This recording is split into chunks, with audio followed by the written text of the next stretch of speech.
Pwede mo akong tiisin. Pwede mo akong i-block sa lahat ng social media mo. Pwede mo akong baliwalain na parang hindi ako nag-e-exist. Pwede mo ako itanggi sa lahat ng magtatanong sa'yo. Pwede mo din sa akin isisi lahat ng nangyari kung bakit nagkaganito at bakit nagkaganyan.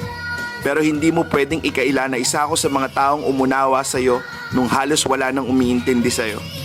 Isa ako sa pumiling mahalin ka ng buo kahit sa panahong hindi ka kamahal-mahal. Isa ako sa mga taong paulit-ulit na piniling magstay sa tabi mo. Nung oras na pakiramdam mo iniwan ka na ng lahat.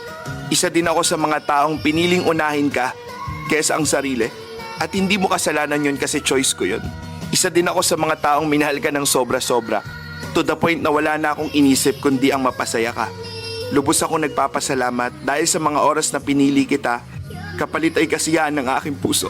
At gusto kong malaman mo na lahat ng ginawa ko sa iyo ay wala akong hinihinging kapalit. Dahil hangad ko yung mga bagay na magpapasaya sa iyo, dalangin ko ang lahat ng ikabubuti mo. Sa ngayon, kailangan kong maging matibay.